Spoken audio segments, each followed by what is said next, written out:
नमस्कार दोस्तों, कैसे हैं आप सब? उम्मीद करता हूँ बढ़िया होंगे। शुरू करते हैं अपनी आज क्लास के साथ। दोस्तों, अभी तक जो हमने ज्योग्राफी का जो हमारा सेक्शन चल रहा है उसमें हमने कई सारे चैप्टर्स कर लिए हैं। आज हम उसी के अगले वाले हिस्से को लेके आए हैं। हम आपके सामने चैप्टर 9 लेके आए हैं, जो सबसे इम्पोर्टेंट है, क्लाइमेट एंड क्लाइमेट चेंज, जलवायु और जलवायु परिवर्तन। ये इतना महत्वपूर्ण टॉपिक है कि आप इतना ही समझ सकते हैं कि अगर हमारे आसपास का वातावरण ना हो, यानी कि आसपास की जो हमारी हवाएं ना हो, तो हमारी स्थिति कैसी हो सकती है। आपने चांद को देखा है?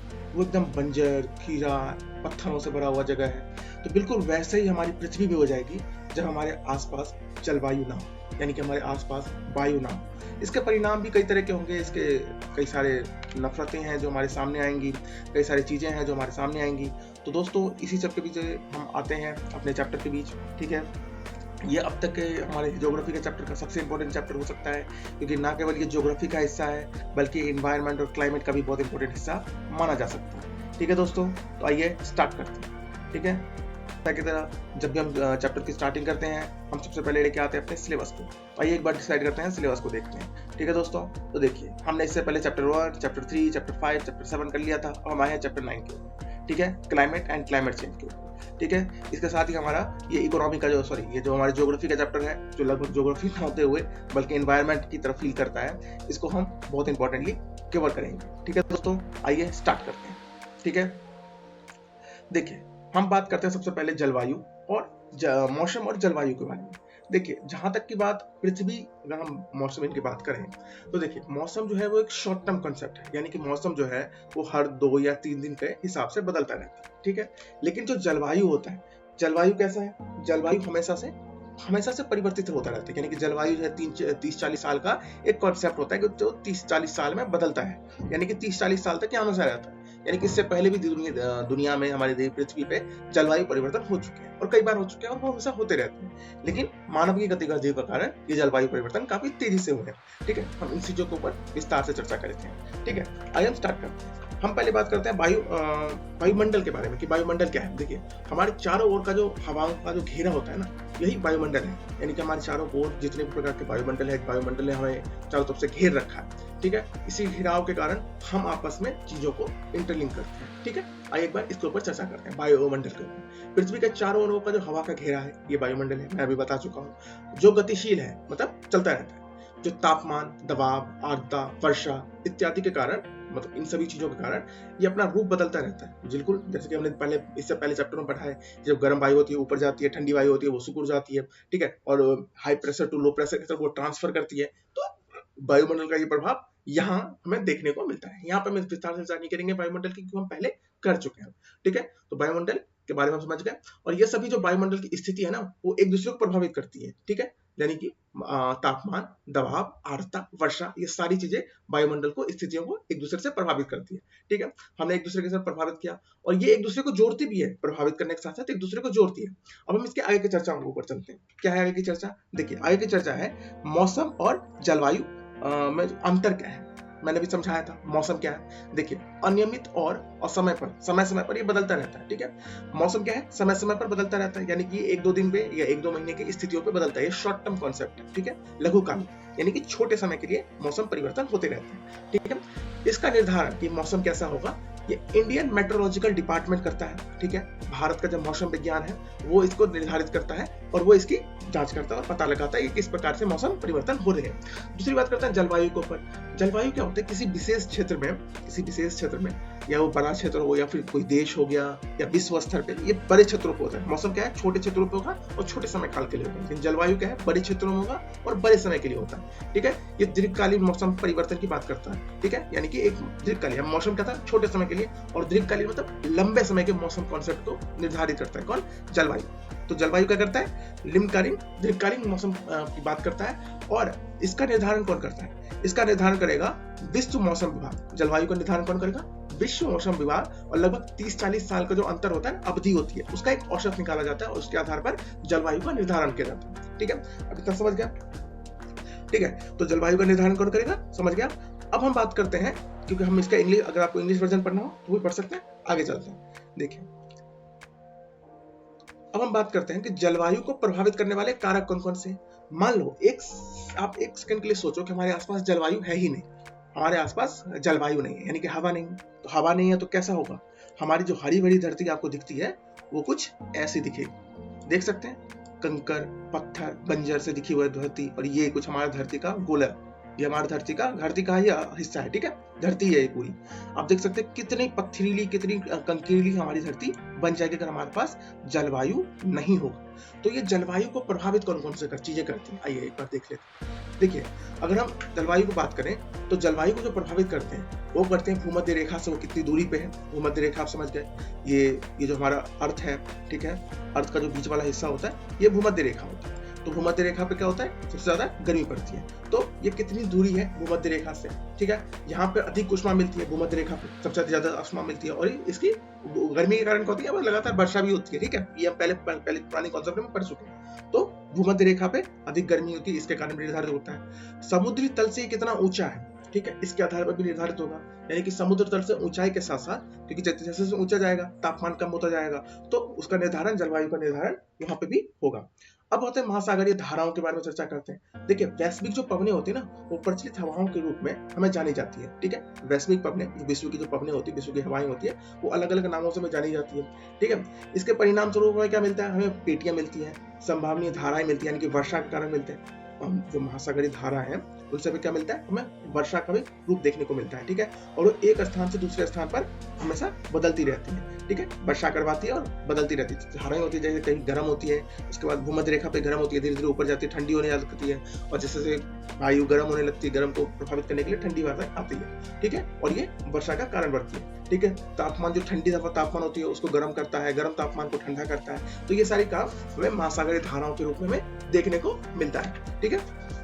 इसके बाद हम बात हैं भौगोलिक अभिलक्षण के बारे में, यानी कि भौगोलिक लक्षण के बारे में। किसी क्षेत्र की भौगोलिक विशेषता क्या है, इसी को हम भौगोलिक अभिलक्षण कहते हैं। उसकी स्थिति पर आधारित होती है कि जिस जगह पे वो मतलब है, उसकी भौगोलिक स्थिति उसके आधार पर निर्धारित होगी। जैसे कि वो समुद्र से कितना दूर है, कितना ऊंचा है, इसके आधार पर उसका निर्धारण होता है। और इसकी जो नजदीक होगा, या फिर कितना वो जितना नजदीक होगा उसका तापमान भी उतना कम होगा। और क्योंकि वो पहाड़ की दिशा और अन्य कारणों पर भी इसके निर्धारित करते हैं, तो मतलब इसका निर्धारण जो है ना, भौगोलिक स्थिति का निर्धारण इन्हीं बाकी कारणों से निर्धारित होता है, कोई विशेष इसका कारण है नहीं, ठीक है। अब बात करते हैं वनस्पति के बारे में, ठीक है, वनस्पतियों के बारे में। वनस्पति और अन्य कारण दोनों एक साथ ले लेते हैं। तो अगर हम वनस्पतियों के ऊपर बात करें कि वनस्पति क्या है, तो देखिए, तापमान और वर्षा, इनके स्वरूप से मिट्टी का निर्धारण होता है, ठीक है। तापमान, जिस पर जितना तापमान होगा, जितनी वर्षा होगी, उसके अनुसार से मिट्टी का निर्माण होगा, ठीक है, मिट्टी उस प्रकार की होगी।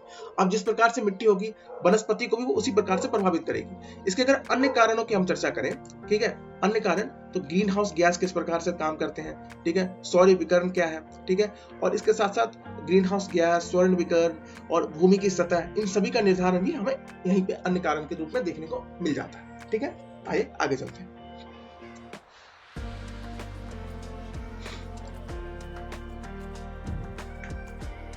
ठीक है दोस्तों, एक सेकंड बोल कीजिएगा। हाँ, ये इसका इंग्लिश वर्जन है, आप चाहे तो इसको पढ़ सकते हैं, ठीक है। आगे चलते हैं, हम बात करते हैं जलवायु क्षेत्र के बारे में। देखिए, जलवायु क्षेत्र जो होते हैं ना, इसका आमतौर पर हमारे साथ दो तरह की विचारधाराएं इसके सामने आती हैं। वो दो तरह की विचारधाराएं कौन सी होती है? एक विचारधारा होती है अरस्तु की। अरस्तु होते हैं तापमान के आधार पर, अरस्तु, आपने अरस्तु का नाम शायद सुना होगा, ये प्राचीन ग्रीक विचारक हैं, सबसे पुराने विचारक। इन्होंने तापमान के आधार पर, सूर्य के जो तापमान या सूर्य का ताप जहां बढ़ता है, उसके आधार पर इन्होंने पृथ्वी को निर्धारित किया था। और वो तापमान कौन कौन से थे, ये देखिए, इन्होंने कहा जो सबसे ऊपर हिस्सा वो उष्णकटिबंधीय होगा, उसके बाद शीतोष्ण होगा, उसके बाद शीतकालीन होगा। तो इस प्रकार से वो निर्धारित करते हैं अरस्तु जी की तापमान के आधार पर हमने जलवायु का निर्धारण किया। लेकिन फिर आते हैं कोपेन साहब, ठीक है, कौन आते हैं, अगले बार आते हैं कोपेन जी का जो जलवायु वर्गीकरण है ना, वो अंग्रेजी के 5 अक्षरों से बना है। हालांकि बाद में एक और अक्षर जुड़ा था, छठा, ठीक है, लेकिन हम विशेषता रूप से इसको 5 अक्षरों से मानते हैं। जो बी वाला अक्षर है ना, वो वर्षा के आधार पर मापा जाता है, और बाकी जो है जैसे कि ए, सी, डी और ई, ये इसका निर्धारण वो तापमान के आधार पर करते हैं। तो क्या क्या आधार है अभी देख लेते हैं, ठीक है। ये इसका इंग्लिश वर्जन है, आप चाहे तो इसको पढ़ सकते हैं। आगे देखते हैं, कोपेन के बारे में हम जानते हैं थोड़ा सा, कोपेन के वर्गीकरण के ऊपर, ठीक है। आइए देखिए, कोपेन जब एक की बात करते हैं कि एक प्रकार की इस प्रकार की जलवायु होगी, तो बात करते हैं उष्णकटिबंधीय गर्म जलवायु की। आइए हम एक बार जूम करके देखते हैं। जब कोपन ए प्रकार की जलवायु की बात करते हैं तो बात करते हैं उष्णकटिबंधीय गर्म जलवायु के बारे में। अब ये उष्णकटिबंधीय गर्म जलवायु क्या है? देखिए, सबसे पहले बात करते हैं कोपन के द्वारा जो जलवायु वर्गीकरण देता है उसके बारे में थोड़ा सा विस्तार से चर्चा करते हैं। देखिए, कोपन ने जो जलवायु और वनस्पतियों के जो बीच घनिष्ठ का जो संबंध है, मतलब दोनों के बीच में जो आपस संबंध है, इसकी पहचान की और दोनों को एक दूसरे के प्रकार का संकेतक माना गया। दोनों जो है वो एक दूसरे के जुड़े हुए हैं, जैसे वनस्पति और जलवायु दोनों एक दूसरे से जुड़े हुए हैं। ठीक है, इसी के आधार पर उन्होंने उसका निर्धारण किया था कि किस प्रकार से इसका निर्धारण होगा, और इसका निर्धारण उसके साथ साथ उन्होंने तापमान और उसके वितरण के आधार पर भी किया। ठीक है, दोनों के आधार पर उन्होंने किया कि तापमान और वितरण किस प्रकार से होगा, इसका भी निर्धारण उन्होंने कर दिया। पृथ्वी की जलवायु को उन्होंने 5 भागों में बांटा और उन 5 भागों को मैं यहाँ पे आपके सामने विस्तार से चर्चा कर रहा हूँ। ठीक है, समझ गए कि कोपन ने जलवायु और वनस्पतियों को एक साथ रखा, दोनों के बीच के संबंधों को निर्धारित किया और कहा कि जो इनका निर्धारण है वो तापमान, वर्षा के आंकड़ों के आधार पर हम इसको निर्धारित करेंगे। ठीक है, सबसे पहले वो ए की बात करते हैं। ए मतलब उनके हिसाब से उन्होंने जो ए दिया था वो दिया था उष्णकटिबंधीय गर्म आर्द्र जलवायु को। ठीक है, जहां पर वो 3 हिस्सों में ए को बांटते हैं, एएफ, एएम और एडब्ल्यू। एएफ मतलब उष्णकटिबंधीय वर्षावन, ठीक है, और एएम मतलब उष्णकटिबंधीय मानसूनी वन, एडब्ल्यू मतलब उष्णकटिबंधीय आर्द्र और शुष्क वन। ठीक है, यहाँ पे 3 हिस्सों में उन्होंने बांटा। तो उष्णकटिबंधीय जो वर्षावन की वो बात करते हैं, यहाँ पे वो बात करते हैं कि प्रत्येक मौसम में ये गर्म और वर्षा होती है, यानी कि यहाँ पे लगातार वर्षा होती रहती है और स्थितियां बनी रहती है। आप इसको इस तरीके से समझ सकते हैं जैसे कि विषुवत रेखा की बात की जगह की बात कर रहे हैं। ठीक है, यहाँ पे जलवायु कैसा होगा, यानी कि यहाँ पे गर्मी भी आएगी और बारिश भी होगी। उष्णकटिबंधीय मानसून की बात करते हैं तो यहाँ का मौसम कैसा होगा, वहां पर अत्यधिक वर्षा होगी, गर्मी में ज्यादा वर्षा होगी। और एक प्रकार से भारतीय मौसम की बात करते हैं। दूसरा होता है जलवायु परिवर्तन, मतलब मानसूनी जलवायु है। यहाँ पे भारत की जलवायु कैसी है, मानसूनी जलवायु है। उष्णकटिबंधीय आर्द्र और शुष्क की बात करते हैं। उष्णकटिबंधीय आर्द्र और शुष्क क्या है, देखिए उष्णकटिबंधीय अगर आर्द्र और शुष्क की बात तो कोपन साहब का जो एडब्ल्यू वाला है ना, यानी एडब्ल्यू उष्णकटिबंधीय आर्द्र और शुष्क जलवायु की जो बात करते हैं, ये क्या है, ये गर्म मौसम, मतलब गर्मी में मौसमी रूप से शुष्क और विशेष रूप से शीत ऋतु में ये वर्षा करवाता है। ठीक है, इंपॉर्टेंटली ये शीत ऋतु में वर्षा करवाता है। तो यहाँ का जो जलवायु है वो सवाना जलवायु है। ठीक है, आपने सवाना जलवायु का नाम नहीं सुना होगा, मैं समझ सकता हूँ, मैं मैप में इसको दिखाऊंगा आपको विस्तार से, चिंता मत कीजिए। ठीक है, आइए आगे चलते हैं। ठीक है, उसका बाद बात करते हैं वो बी के, यानी कि बी ऑप्शन, जैसे कि मैंने आपको पहले बताया था। बी क्या है, बी यहाँ पे शुष्क जलवायु की बात करते हैं। बी वर्षा के ऊपर निर्धारित है, बाकी सब जो है वो तापमान पर बी जो है वर्षा के ऊपर, यानी कि यहाँ पे बी जो है वो शुष्क जलवायु की बात करता है। उसमें बीएसजे बात कर उष्णकटिबंधीय स्टेपी एक जलवायु का नाम है, इसके माध्यम से इसका निर्धारण होता है। ये कैसा है, अर्ध शुष्क गर्म, यानी कि यहाँ पर गर्मी भी होती है और सर्दी भी होती है। गर्म स्टेपी जलवायु की बात करता है। एडब्ल्यूएच क्या होता है, उष्णकटिबंधीय मरुस्थल की बात करता है। शुष्क और गर्म पे यहाँ पर जो मरुस्थल होगा वो गर्म मरुस्थल होगा। बीएसके क्या है, बीएसके होता है मध्य अक्षांश स्टेपी के बारे में, ये भी अक्षांश स्टेपी जलवायु की बात करते हैं। इंपॉर्टेंटली आप 2 चीजें याद रखें, अगर एस लगा हुआ है, बी लगा हुआ है तो शुष्क जलवायु है, एस लगा हुआ है स्टेपी की बात करता है, और अगर एच लगा हुआ है तो मतलब वो उष्णकटिबंधीय की बात हो रही है। ठीक है, तो यहाँ पे ऐसे ही हो रहा है स्टेपी। ठीक है, शीत स्टेपी जलवायु की बात हो रही है। WBWK माने कि मध्य अक्षांश मरुस्थल शुष्क स्टेपी जलवायु की बात हो रही है। ठीक है, आप इसको विस्तार से पढ़ सकते हैं। ठीक है, मैं आपको एक मैप में इसको दिखा सकता हूँ, आप इसको मैप को देखें और फिर आप इसको अच्छे से समझ सकते हैं कि हम किस प्रकार की जलवायु की बात करते हैं। देखिए, ए की बात अगर करें, हमने ए की जलवायु के बारे में बात की, यहाँ पे देखिए ये पूरा हमने जो ए की जलवायु ही बात की थी। ठीक है, यानी कि यहाँ पे उष्णकटिबंधीय जलवायु है। बी हमने एरिड यानी कि शुष्क जलवायु की बात की, यहाँ पर आप देख सकते हैं जितना भी येलो वाले हैं वो बी की बात करते हैं। तीसरा है वार्म टेम्परेचर। ठीक है, वार्म टेम्परेचर एक ग्रीन वाला है।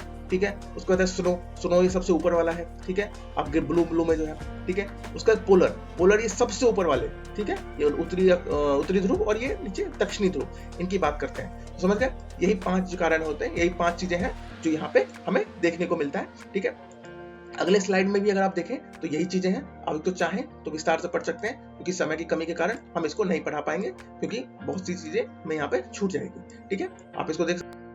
भूमध्य रेखा की CW, CS, CW 3 प्रकार की जो जलवायु होती है, CF यूरोप की, DF आर्द्र की।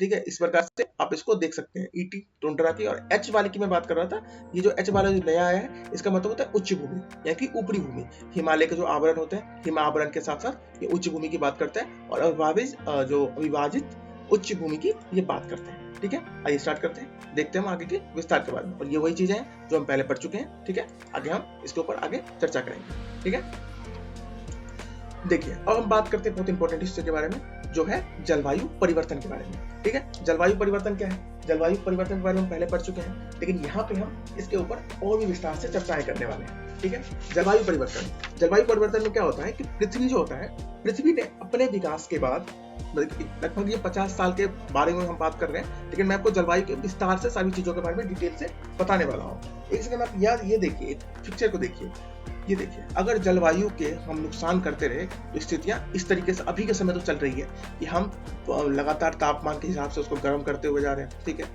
हम अपने पर्यावरण में अजीबोगरीब गैसें डाल रहे हैं। ठीक है, इसी सब से बचने के लिए हमें यहाँ पे बताया गया कि हमारे पास कोई प्लेनेट बी नहीं है, हमारे पास प्लेनेट ए ही है, हमारे पास कोई बी ऑप्शन है नहीं कि हम कहीं और चले जाएंगे, कहीं और शिफ्ट हो जाएंगे। हम ढूंढ रहे हैं, लेकिन ढूंढ क्यों रहे हैं? तो हम अपने घर को ही नहीं बचा रहे, हम पड़ोस वाले घर को क्यों ढूंढ रहे हैं? ठीक है, तो हमारे ये काम लक्ष्य है कि हम पहले अपने घर को बचाएं, उसके बाद हम पड़ोसी के ऊपर चर्चा करें कि हमें पड़ोस में भी शरण मिले कि ना मिले, इसकी कोई संभावना नहीं है, लेकिन हमें सबसे पहले अपने डूबते हुए घरों को बचाने की जरूरत है। यहाँ पर सबसे इंपॉर्टेंटली इस पिक्चर से यही हमें दर्शाया गया है। ठीक है, हम आते हैं जलवायु परिवर्तन के ऊपर।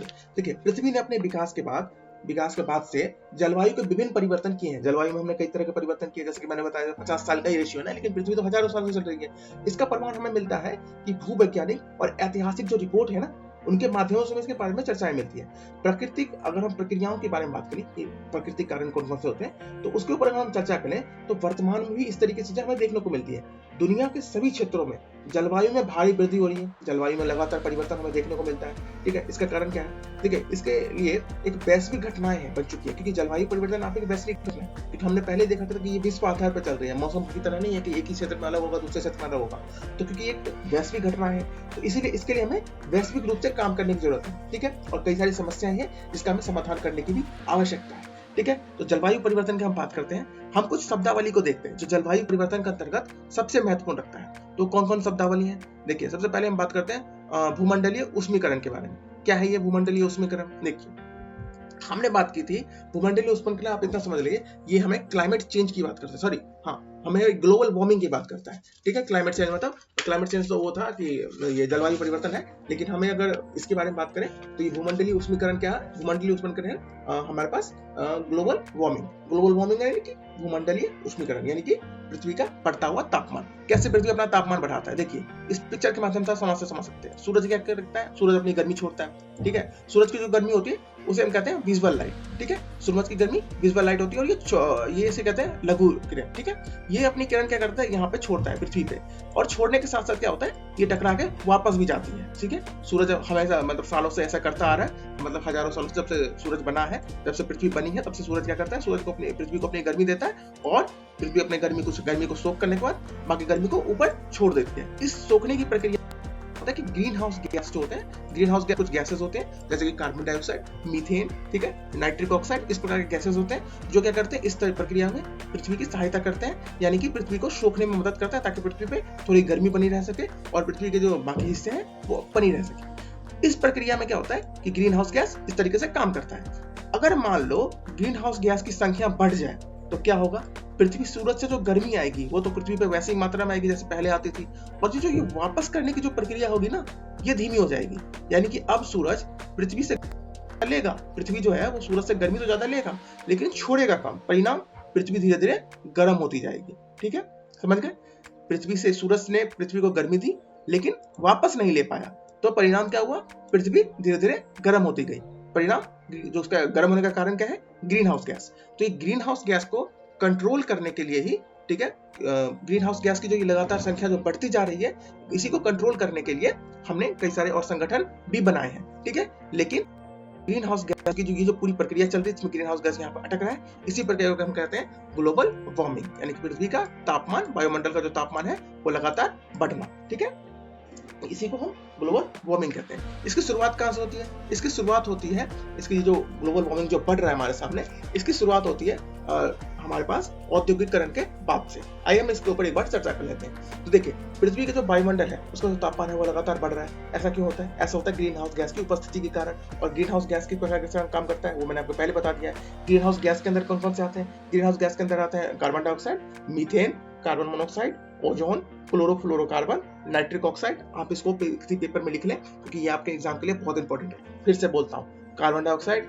मीथेन, CO मतलब कार्बन मोनोऑक्साइड, O3 यानी कि ओजोन, ठीक है, क्लोरोफ्लोरोकार्बन, नाइट्रिक ऑक्साइड, ठीक है। इस चीज को अच्छे से लिखें, ठीक है। लिखने के बाद आप समझ गए ग्रीन हाउस गैस कौन कौन सी होती है और ग्रीन हाउस गैस किस प्रकार से काम करती है, ठीक है।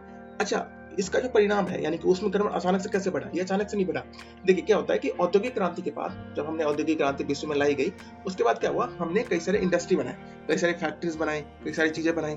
फैक्ट्री में क्या हुआ, कई तरह के धुएं बने, ठीक है। हमने नए नए आविष्कार किए, जिसके परिणाम स्वरूप क्या हुआ कि पर्यावरण में कई तरह के विषैली गैसों का जन्म हुआ, यानी कि जो ग्रीन हाउस गैस है इसकी मात्रा अचानक से पर्यावरण में बढ़ने लग गई। जैसे पर्यावरण में ग्रीन हाउस गैस बढ़ा, हमारे पास पृथ्वी का तापमान भी लगातार बढ़ने लग गया, और अब परिणाम ऐसा आ गया है कि पृथ्वी का तापमान लगातार बढ़ता जा रहा है, ठीक है। और हर साल हमें भयानक गर्मी देखने को मिलती है, ठीक है। आगे चलते हैं, ये इसका इंग्लिश वर्जन है, आप चाहें इसको देख सकते हैं आगे, ठीक है। अब बात करते हैं हम जलवायु परिवर्तन के कारणों के बारे में। ऐसे कौन से कारण हैं? देखिए, हमेशा से जरूरी नहीं है कि जलवायु परिवर्तन का कारण मानव ही रहा है, जलवायु परिवर्तन का कारण प्रकृति भी रही है। किस प्रकार से प्रकृति रही है, देखिए आइए उसके ऊपर चर्चा करते हैं। देखिए प्रकृति कारण क्या है, देखिए जलवायु परिवर्तन क्योंकि हमेशा से चलता आ रहा है, उसके पीछे प्राकृतिक कारण भी है। प्राकृतिक कारण में पहले देते हैं महाद्वीपीय विस्थापन, दूसरा है महासागरीय धाराएं, ठीक है। महासागरीय, अगर हम प्राकृतिक कारण बात करें महाद्वीपीय विस्थापन की, तो देखिए भारतीय जो महाद्वीप है उसकी जलवायु का निर्धारण भी यही करता है, ठीक है। कैसे करता है, महाद्वीप का विस्थापन यानी कि महाद्वीप एक जगह से दूसरी जगह पे किस प्रकार से किस स्थिति पे खड़ा है, उसका निर्धारण, उसका निर्माण किस तरीके से हुआ, उसी से ये इसका विकास हुआ, ठीक है। महासागरीय धाराएं क्या होती है, महासागरीय धाराएं क्या है, पृथ्वी पर गर्मी को एक स्थान से दूसरे स्थान पर पहुंचाने की जिम्मेदारी किसकी होती है, महासागरीय धाराओं की। यानी कि ऊपर की जो पानी की जो लेयर होती है वो अपनी गर्म समुद्र की जो लेयर होती है वो गर्म जगह से ठंडी जगह की ओर प्रस्थापित करती है, नहीं सॉरी, ठंडी जगह से गर्म जगह की ओर प्रस्थापित करती है। तो इस प्रक्रिया के माध्यम से क्या होता है, ये ठंडी की जो लहर होती है वो उधर से उधर हो जाती है। लेकिन इसमें सबसे इंपॉर्टेंट जो हिस्सा है ना, वो अभी है कि जो अल नीनो है, अल नीनो दक्षिण दोलन, यानी कि अल नीनो दक्षिण दोलन, इसके दो प्रकार के होते हैं, ठीक है। एक होता है अल नीनो, ला नीनो। ये किस प्रकार से काम करता है, इस पिक्चर के माध्यम से हम समझने की कोशिश करते हैं। देखिए इस पिक्चर के माध्यम से हम इसको समझते हैं कि इस प्रकार से अल नीनो और ला नीनो काम करता है और ये किस तरीके से हमारे पर्यावरण को नुकसान पहुंचा सकता है। देखिए एक आम दिन है, अल नीनो के बारे में बात करते हैं कि देखिए ये जो हिस्सा होता है ना दक्षिणी अमेरिका का, यहाँ पे जो पानी होता है वो ठंडी जलवायु होती है, यहाँ की जलवायु ठंडी होती है। और ये ठंडी जलवायु क्या करती है, यहाँ के अमेरिका ऑस्ट्रेलिया के सामने जो गर्म जलवायु गर्म जल होता है वहाँ पे पानी पहुंचाती है। मैंने बताया था ये ठंडी पानी ही गर्म पानी को निर्धारित करती है। तो यहाँ का जो गर्म पानी होता है, यहाँ का जो ठंडा पानी होता है, वो इस प्रकार से चक्कर चलाता रहता है। परिणाम स्वरूप विश्व का जो आपस के जो हिस्से होते हैं उनका मौसम बना रहता है। अचानक से क्या हुआ, एक दिन में अल नीनो का जो ये वाला हिस्सा है ना, जो ठंडा था, ये गर्म हो गया। तो अभी जब ये गर्म हो गया तो यहाँ का जो आसपास का जो ठंडा पानी था उसने क्या किया, वो ऑस्ट्रेलिया की तरफ ना जा करके अब वो दक्षिण अमेरिका बढ़ने लग गया। तो दक्षिण अमेरिका की जब वो तरफ बढ़ेगा तो वो दुनिया के कई देशों में इस प्रकार के परिवर्तन देखने को मिलेगा, क्योंकि इसका परिणाम हर जगह, हर दुनिया के हर एक देश में देखने को मिलता है। यहाँ तक कि भारतीय मानसून पर भी इसका काफी कठोरता से प्रभाव देखने को हमें मिल जाता है, ठीक है। अल नीनो आप समझ गए, अल नीनो इम्पैक्ट किस प्रकार से। अल नीनो क्या है कि दक्षिण अमेरिका के पास जो जल होता है, पेरू जल, वो ठंडा जल होता है, और वो जो ऑस्ट्रेलिया के पास जो जल होता है वो गर्म जल होता है। तो ठंडा जल गर्म जल के तरफ अट्रैक्ट होता है, ठीक है, और वहां के आसमान को, मौसम को इस तरीके से प्रभावित करता है। लेकिन अचानक से फिर क्या होता है, जो दक्षिण अमेरिका का जल होता है अगर वो गर्म हो गया तो परिणाम स्वरूप यहाँ आसपास की जो गर्म जलें होती है वो ऑस्ट्रेलिया की तरफ ना जा करके वो जाने लगती है अमेरिका की तरफ, ठीक है। और परिणाम हमें विश्व के अलग अलग दिशों में कहीं पर में बाढ़, कहीं में सूखा देखने को मिल जाता है, ठीक है, क्योंकि जलवायु परिवर्तन अचानक से हो गया, ठीक है। दूसरा कारण होता है ज्वालामुखी। ज्वालामुखी किस प्रकार से हेल्प करता है, ज्वालामुखी का क्या प्रभाव है, इसके ऊपर चर्चा करते हैं। देखिए ज्वालामुखी जो होता है, देखिए विस्फोट के परिणाम स्वरूप जब ज्वालामुखी में विस्फोट होता है इसके बाद क्या होता है कि कई सारे की हमारे पास गैसें दिखने ऊपर उठती है, जैसे कि सल्फर डाइऑक्साइड, जलवाष्प, राख, धूल, इस तरह की जो चीजें होती है ना, वो समताप मंडल में पहुंचती है। समताप मंडल क्या है, क्षोभ मंडल का ऊपर वाला हिस्सा जहाँ पे तापमान बिल्कुल एक समान बना रहता है। तो समताप मंडल में पहुंचती है, और समताप मंडल में पहुंचने के दौरान क्या होता है कि ये वहां के आसपास का जो वातावरण है उसको स्थिर कर देती है। परिणाम तापमान में गिरावट, ठीक है। 1912 में नोवारू में इस तरह की हमें चीजें देखने को मिलती है, जिस प्रकार से वहां का अचानक से तापमान गिर गया। अगले बात करते हैं सौर उत्पादन के बारे में। सौर उत्पादन क्या होता है? देखिए, सूर्य का जो उत्पादन होता है ना, सूरज किस प्रकार कितनी गर्मी छोड़ता है, कितनी गर्मी लेता है, इसी को हम सौर उत्पादन कहते हैं। तो सूर्य अगर ज्यादा गर्मी लेगा तो हमें ज्यादा गर्मी देखने को मिलती है पृथ्वी के ऊपर, ठीक है। अगर सूर्य ज्यादा गर्मी छोड़ेगा तो ज्यादा गर्मी हमें देखने को मिलती है। इसके बाद क्या होता है? उसके बाद होता है पृथ्वी का कक्षीय परिवर्तन। पृथ्वी अपने कक्ष पे हमेशा घूमती रहती है। अगर पृथ्वी ने अपने कक्ष पे यानी कि 23/5 का जो इसका कोण है, अगर इस पे झुकी रहती है और अगर इसमें परिवर्तन, थोड़ा सा भी परिवर्तन हुआ तो क्या हुआ? परिणाम स्वरूप हमें देखने को क्या मिलता है कि अगर पृथ्वी अपने कक्ष से थोड़ा सा भी झुकेगी तो हमें मौसम और चरम घटनाएं देखने को मिल जाती है। देखिए, एक बार क्या हुआ था कि मिलान कोण विच जो है वो चक्र, मिलान कोण विच चक्र में क्या होता है? एक चक्र है मिलान कोण विच, आप लिख लें एग्जाम में, मिलान को विच आईपीसीसी के अनुसार हिमयुग का जो चक्र है ना, वो इसके कारण से शुरू हुआ। यानी कि पृथ्वी ने अपने कक्ष से चक्कर लगा लिया, इसी को क्या कहता है? मिलान कोण विच कहते हैं। और इसी के कारण पृथ्वी पे क्या हुआ? अचानक से हिमयुग शुरू हो गया, ठीक है। इसका आईपीसीसी ने इसके बारे में निर्धारित किया, ठीक है। आगे चलते हैं। ये इसका इंग्लिश वर्जन है, आप चाहे तो इसको पढ़ सकते हैं। अगले बार हम बात करते हैं कि ऑर्बिट किस प्रकार से उसने चेंजेस किया। अब बात करते हैं प्राकृतिक कारण के बाद हम बात करते हैं मानव निर्मित कारण, कि मानव निर्मित कारण कौन कौन से होते हैं। देखिए, वर्तमान समय में मानव निर्मित कारण की बात करें तो ये कुछ कारण है जिन्होंने मानव निर्मित का निर्धारण किया, ठीक है। कौन से? पहले देखिए, जीवाश्म ईंधन। आपको पता होगा कि औद्योगिक क्रांति के बाद जो ग्रीन हाउस गैस है उसमें लगातार वृद्धि हुई, जो गर्मी के अवशोषित करती है, यानी गर्मी को आपस में सोखती है, ठीक है, जो गैसेस होती है। और गर्मी को सोखने के कारण क्या हुआ? हमारे पास ग्लोबल वार्मिंग हमें देखने को मिलती है, ठीक है। साथ साथ कोयला, पेट्रोलियम जैसे जीवाश्म ईंधन को जलाने से भी हमें इस प्रकार की चीजें देखने को मिली। तो क्या हुआ? ये सारी चीजें जीवाश्म ईंधन के जलने से पर्याप्त हुआ। अगला कहते हैं भूमि का उपयोग। भूमि उपयोग में परिवर्तन भी समय के साथ हमें देखने को मिलता है, जैसे कि औद्योगिकरण, शहरीकरण, कृषि के लिए जो पेड़ को हमने कटाई की उसके कारण, और औद्योगिकरण की जो अवधि होती है इसके दौरान हमने भूमि का जो एक लगातार तरीके से जो हमने दोहन किया, इसके माध्यम से हमें देखने को मिलता है। वनों की कटाई। देखिए, वनों की कटाई किसके कहते हैं? वन जो होते हैं, वन में जो पेड़ होते हैं ना, वो कार्बन को आपस में इकट्ठा करके रखते हैं, यानी कार्बन को उन्होंने बहुत सालों में अपने पास शोषित करके रखा। अब इस प्रक्रिया में क्या हुआ? जब अचानक से अपने पेड़ काट दिया, पेड़ को जला दिया, तो जो कार्बन जो उसके अंदर सूखा हुआ था वो ऑक्सीजन के साथ मिलकर के CO2 करेगा, यानी कि कार्बन डाइऑक्साइड बनाएगा। और ये कार्बन डाइऑक्साइड क्या है? अपने आप में ग्रीन हाउस गैस है, ठीक है। आपने समझ लिया। दूसरा तक कृषि गतिविधियां किस प्रकार से होती है? मानव की जो भोजन की मांग है ना, वो लगातार बढ़ती जा रही है, क्योंकि हम ना 50% लगभग भूमि पे कृषि की खेती करते हैं। इसके साथ हम पशुपालन भी करते हैं। और चावल की जो खेती होती है ना, ये जो हम करते हैं ना, क्योंकि चावल विश्व में सबसे ज्यादा की जाती है, चावल और गेहूं की जो खेती है ये सबसे बड़ी पर्याप्त मात्रा में की जाती है। और ये जो खेती होती है ना, इसमें हमें क्या मिलता है? इसमें हमें कार्बन डाइऑक्साइड और मीथेन की बहुत बड़ी वृद्धि हमें देखने को मिलती है, ठीक है। तो कृषि गतिविधि में देखने को मिल जाती है, ठीक है दोस्तों। आगे बढ़ते हैं। ये इसका इंग्लिश वर्जन है, आप चाहे तो इसको देख सकते हैं। आगे बढ़ते हैं। अब हम बात करते हैं जलवायु परिवर्तन। हमने देख लिया कि इसके दो कारण थे, एक तो प्राकृतिक कारण, दूसरा था मानव निर्मित कारण। अब इसका परिणाम भी हम देखते हैं कि आखिर क्या क्या परिणाम हमें देखने को मिलता है। देखिए, सबसे पहले परिणाम हमें देखने को मिलेगा वो है ग्लेशियर का पिघलना। ग्लेशियर यानी कि बड़े बड़े पहाड़ है, पहाड़ों के पिघलने से। देखिए, ये एक पहाड़ है, आप देख सकते हैं इस मैप में, ये एक पहाड़ है, ठीक है। इस पहाड़ के परिणाम स्वरूप क्या हुआ? इतना सारा जल बन गया। अब ये जल कहाँ जाएगा? अब ये जल जाएगा नदियों में। नदियों में जाएगा, नदियों में जब भारी मात्रा में अचानक से जल आएगा तो क्या होगा? बाढ़ उत्पन्न होगा, ठीक है। बाढ़ उत्पन्न हुआ। इसके बाद जब क्या हुआ? जब ये नदी का जो जल है ये कहाँ जाएगा? समुद्र में। तो क्या करेगा? समुद्र का जल की वृद्धि कर देगा। जब समुद्री जल में वृद्धि करेगा तो जो तटीय आसपास के जो शहर हैं उनको खतरा महसूस होगा, मतलब उनके लिए खतरा बन जाएगा। इसके अलावा और भी कई सारी जगह है। अभी हाल ही में पेरू के जो एक द्वीप है, वहां पे जो लोग थे वो इसी के कारण से वहां से उन्हें जाना पड़ गया, ठीक है। अर्जेंटीना के द्वीपों में हमें इस तरह की चीजें देखने को मिलती है, जहां से लोगों को वापस से अपने अलग अलग जगहों पे जाना पड़ गया, क्योंकि उनका जो द्वीप था वो लगभग डूबने के कगार पे आ गया था।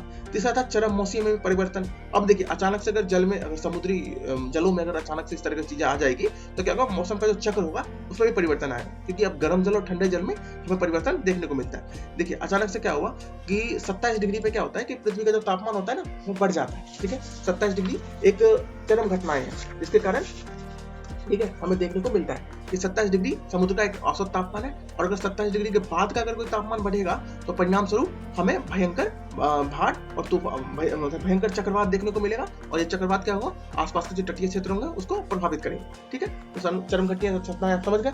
ठीक है, अब देखिए ये जो घटनाएं घटी, यानी कि ये जो चरम मौसम में परिवर्तन आया, ठीक है, इसके साथ साथ क्या होता है कि हमें हीट वेव भी देखने को मिलेगा, भारी वर्षा देखने को मिलेगी, चक्रवात, सूखा, तूफान, इस तरह की चीजें भी हमें यहाँ पे देखने को मिल सकती है। अच्छा, कृषि का प्रभाव किस प्रकार से होगा, अभी इस मिक्सचर को देखिए। बाढ़ आया, कृषि प्रभावित हुआ। इसके साथ साथ क्या होता है, कृषि के प्रभाव से वनस्पति और जीवन का जो होगा ना, ये भी प्रभाव होगा। देखिए, जब अचानक से ज्यादा गर्मी बढ़ेगी ना, तो क्या होगा कि हमें टिड्डी अटैक के बारे में आपने सुना होगा, हाल फिलहाल में टिड्डी अटैक के बारे में आपने सुना होगा कि अचानक से पक्षी जैसी चीजें आ जाती है और गर्मी से जो वहां पे उन्हें खाने की चीजें होती है वहां पे उन्हें देखने को मिल जाता है। तो क्या होता है कि टिड्डी अटैक बढ़ेगा।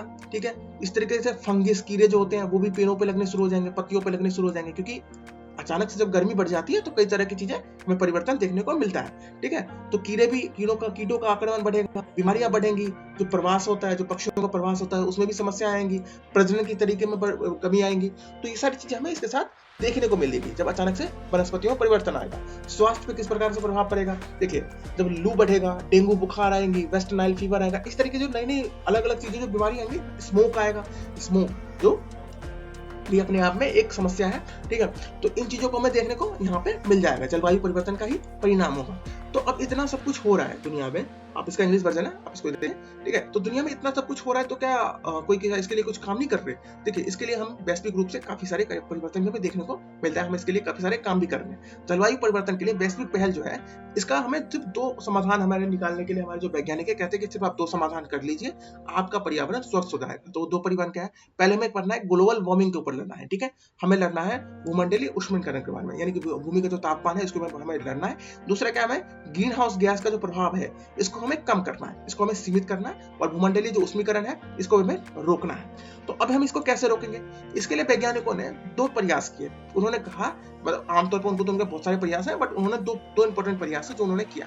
पहले उन्होंने कहा आईपीसीसी, ठीक है, और दूसरा उन्होंने क्या, पेरिस समझौता। अब ये आईपीसीसी क्या है और पेरिस समझौता क्या है, आइए इसके ऊपर विस्तार से चर्चा करते हैं। ठीक है, आईपीसीसी क्या है और पेरिस क्लाइमेट क्या है। देखिए, क्या होता है कि 1998 में, ठीक है, 1998 में यूएनईपी, यूनाइटेड नेशन और एनवायरनमेंट पॉलिसी, ठीक है, यूएनईपी और WMO, वर्ल्ड मेट्रोलॉजिकल ऑर्गेनाइजेशन, ये दोनों मिल करके रिपोर्ट के माध्यम से सरकार को जानकारी देते हैं। सरकार को जानकारी दे, मतलब इनका काम होता है कि रिपोर्ट के माध्यम से सरकार को जानकारी देंगे कि किस प्रकार से आपके पर्यावरण का नुकसान हो रहा है। ठीक है, ये आईपीसीसी है, आईपीसीसी का ये संगठन है। ठीक है, इसको WMO और UNEP दोनों ने मिलकर के 1998 में बनाया था। ठीक है, और याद भी क्या है इसका नाम, inter governmental panel on climate change, यानी कि क्लाइमेट चेंज के ऊपर काम करती है। ठीक है, ये संगठन बना था और ये सरकार को सारी जानकारियां देंगी, और ये सारी जानकारी किन सरकार को देगी, जो यूएन के सदस्य होंगे। वर्तमान में 195 देश सदस्य हैं, और इसका उद्देश्य क्या है, दुनिया के सभी सरकारों को वैज्ञानिकों और तार्किक जानकारी इन्हें प्रदान करना होता है। ठीक है, जलवायु नीतियों को विकसित कर सकते हैं, और यह वो रिपोर्ट के माध्यम से करते हैं। ठीक है, यानी कि सरकार को रिपोर्ट के माध्यम से अपनी सारी जानकारियां देते हैं, और सरकार का ये मुख्य काम होता है कि वो इसके लिए काम करें। ठीक है, दुनिया भर में हजारों लोग इनके साथ जुड़े हुए हैं ताकि वो इसके लिए काम कर सकें। और ये स्वच्छ, मतलब इनको जो लोग जुड़े होते हैं इनको पैसे वैसे नहीं मिलते, बल्कि ये अपनी स्वच्छता से पर्यावरण के ऊपर काम करने के लिए ये अपनी रिपोर्ट देते हैं। ठीक है, और ये इनकी जो रिपोर्टें होती है, इसकी जो पहली रिपोर्ट थी, इसकी पहली रिपोर्ट का ही परिणाम था कि हमें UNFCCC, ये UNFCCC का हमें संगठन देखने को मिला, UNFCCC। ठीक है, UNFCCC लगता है यहाँ पे। ठीक है, ये भी हमें इन्हीं के रिपोर्ट के माध्यम से हमें देखने को मिला, जिसके कारण से क्या हो कि जलवायु परिवर्तन को हमने जलवायु परिवर्तन का जो हमारा मुकाबला है इसमें हमने और ही बेहतर ढंग से काम किया। अगला बात करते हैं पेरिस समझौते के ऊपर। देखिए, वर्तमान में अगर ग्रीन हाउस गैस की जो समस्याएं हैं इसको कम करने के लिए वैश्विक प्रयास हमने शुरू किया। ठीक है, इसका समझौता यानी कि पेरिस समझौता जो है वो क्योटो प्रोटोकॉल जो है, सबसे पहले जो क्योटो प्रोटोकॉल आया था 1997 में, इसी का एक बदला हुआ रूप है। ठीक है, 1905 से इसको लागू किया गया था क्योटो प्रोटोकॉल को, और 2012 तक का लक्ष्य रखा गया था कि हम उत्सर्जन को कम करना है, यानी कि क्योटो प्रोटोकॉल रखा गया था 2012 तक का उत्सर्जन का लक्ष्य था, 2015 तक को इसको हमें प्राप्ति करनी थी। इसमें करना यह था कि जितने विकसित देश हैं उनको इसके लिए बेहतर काम करने के लिए उनको लक्ष्य को निर्धारित किया गया था। हालांकि क्योटो प्रोटोकॉल के जो लक्ष्य है उसको प्राप्त करने के लिए हम पूरी तरीके से असफल हुए। इसका परिणाम स्वरूप ये हुआ तो 2016 में हमने निर्धारित कर दिया कि आप स्वच्छता से, अपनी इच्छा से इसके लिए काम करें, और इसके लिए हमने पेरिस समझौता किया ताकि हम COP21 इसमें हम अपनी इच्छा के अनुसार आप काम करें। हालांकि पेरिस समझौता भी आज के डेट में कुछ सफल रहा नहीं है, क्योंकि हमने सिर्फ नाम के लिए पेरिस समझौता बना दिया है, लेकिन इसकी कई सारी खामियां हैं दुनिया के अनेक देशों में जहां पे इसको मान्यता नहीं दी जा पा रही है। लेकिन एक कठोर प्रयास तो हमने किया है, और हर साल हम जो COP की बैठकें हैं उसके माध्यम से भी हम अपनी समस्या का समाधान करने की कोशिश करते रहते हैं। ठीक है दोस्तों, देखिए ये इसका इंग्लिश वर्जन है। जो ये चीजें हैं ये आप देख सकते हैं। देखिए क्लाइमेट चेंज और इसके जो जुड़ी हुई चीजें थी ये हम लोग खत्म कर चुके हैं। चैप्टर जो आपका पूरी तरह से खत्म हो चुका है। ये सारे क्वेश्चंस हैं, आपको ये सारे क्वेश्चंस अटेम्प्ट करने हैं। अगर आपको किसी भी क्वेश्चन में कोई समस्या हो तो आप ओपन ई शिक्षा जो हमारे यूट्यूब, जो हमारा टेलीग्राम चैनल है उसके ऊपर आप जाएं और इस चीज को वहां पे लिखें। ठीक है, या अगर आप क्वेश्चन लिख भी दें तब भी वहां पे पोस्ट करें क्वेश्चन को। अगर आपको कोई समस्या है क्वेश्चन में तब भी वहां पे इसको पोस्ट करें, ताकि मैं उसको देख सकूं और उसको चेक करके आपको बता सकूं कि आपने कहां कहां पे कौन सी गलतियां की हैं। ठीक है, तो आप इसको, क्योंकि हम सब कुछ पढ़ चुके हैं और मैंने आपको सब कुछ समझा दिया है, तो हम इसको यहीं पे रोकना चाहेंगे। ठीक है दोस्तों, तो आज के लिए इतना ही, हम इसको यहीं पे रोकेंगे। जय हिंद। और हाँ, अगर आपको कोई चीज पसंद आए तो चैनल को लाइक करें, चैनल को सब्सक्राइब करें। अभी के लिए इतना ही, जय हिंद।